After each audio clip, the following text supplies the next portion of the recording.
Hello, it's Amanda, aka Dreamy Amanda, and I am at Disneyland today. Spring has arrived, and that also means that the spring break crowds have arrived as well. It's a busy day. I'm gonna show you around and also check out the crowd levels today. I'll also share some of my tips and strategies to help you navigate the parks when they're super busy so you can still have the best day ever. Let's go.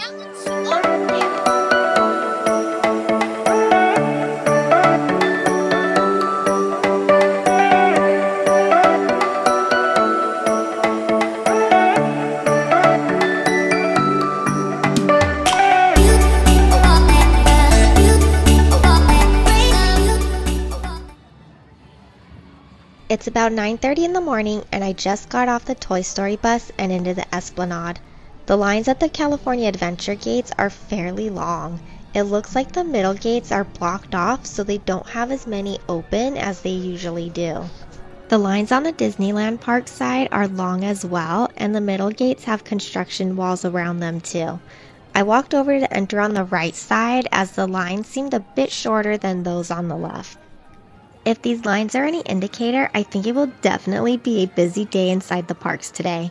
My reservation is for DCA, so I'll come back to Disneyland later this afternoon and check in on the crowds.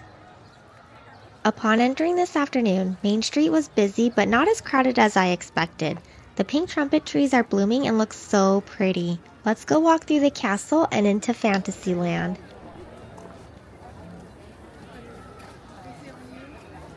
Usually the front of the castle is pretty packed and can be somewhat crowded with people taking pictures, but surprisingly, it wasn't that bad today.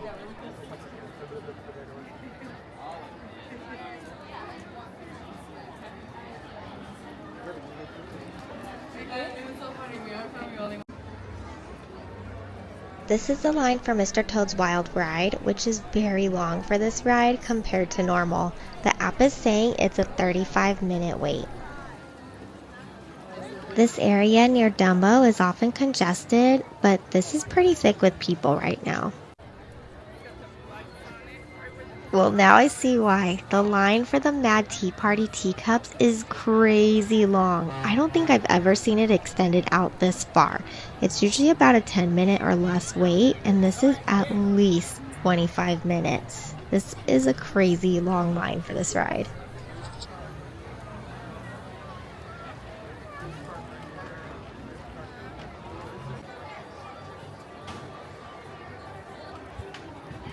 I walked by Astro Blasters and the standby wait was 55 minutes. Wow! The Astro Orbiter next to it is also super long and is a 60-minute wait right now.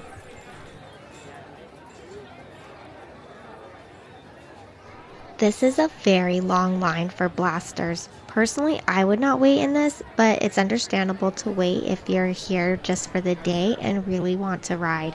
And looking at the app, all the ride waits are super long right now.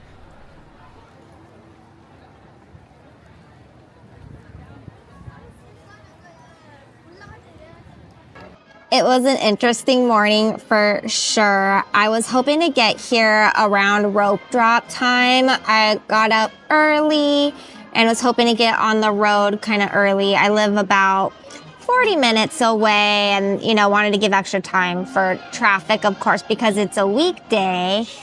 But I still didn't make it, on time for rope drop. And even though getting into the Toy Story parking lot was super quick and easy, parked, all that, no problem, it was a little slow getting through security and getting on the bus.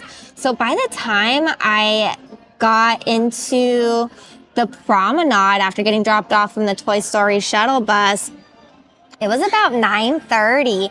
And the lines to get in the gates were crazy long. So if you're coming for spring break time and you're hoping to get in the park in time for rope drop, just make sure you give yourself enough time because security can be long. If you're going through the parking structures, you never know how long that's gonna take. Rope drop works out best if you're either staying at one of the Disneyland hotels on the resort property here, or if you're at one of the nearby hotels and can just walk in.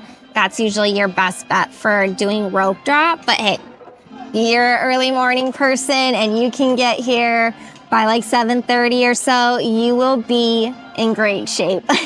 When it comes to my rope drop strategy, I think I'll do a video soon on it. Maybe one of these days when I actually stay down in this area and I'm able to get myself to the parks without worrying about traffic or any outside variables that, you know, might lead to a longer time. I think I'll do a video on some of my rope drop strategies for whether you have a lightning lane or if you don't have a lightning lane.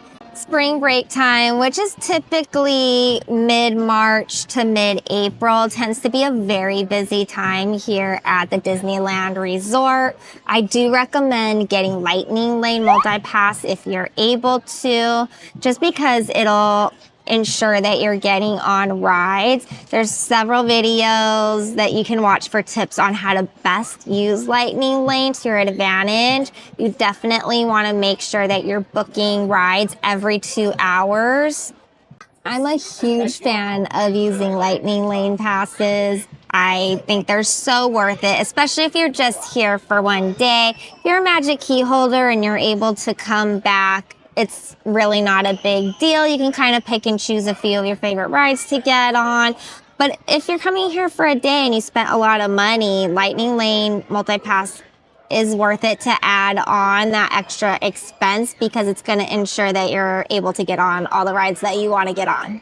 And lastly, having patience is key when it comes to navigating the parks when it's crowded and busy. There's just so many people everywhere. Walkways are crowded.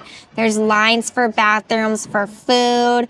I love utilizing mobile order for food. It just makes it easy to get my food quicker. I can put in the mobile order earlier on in the day even. So if I know what times I want to eat, I'll put in the order. Kind of, it's there. I can go pick it up when that time comes. Just makes it so much easier than having to wait in lines all day.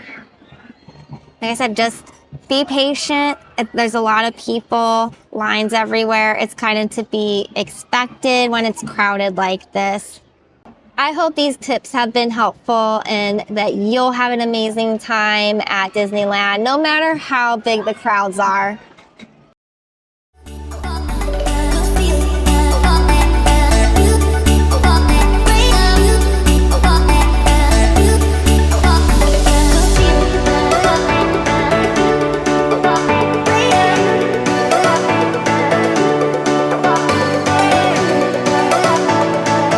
Checking out the stores on Main Street just to see what's new in merch or if there's anything great. I didn't see a lot of new merch in the stores, but I did pick up a couple things that I've seen on previous trips that I thought would be a great outfit for my 40th birthday weekend. I will be here at Disneyland that weekend and wanted to have a special outfit. So the first thing I bought is this cute Cinderella shirt. I am loving the ruffles on the sides here. I showed this in a recent video. I got it at the Disney Clothiers store here at Disneyland Park. And it's from the Cinderella 75th Anniversary Edition. You can see there's Cinderella here. It has little mice on it, as well as the carriage. And then it also has on the back side the clock just before it strikes midnight. So really cute. I'm excited to wear this. And then to go with it, hopefully this isn't too off, but I picked up the Elsa frozen ears. I thought these are really pretty. I love this design here with the rhinestones, a little blingy bling. And it has this little like blue sparkly veil with it. As you can see, I like my veils on my ears, but I thought this one was really pretty color and would actually match the shirt, even though two totally different princesses.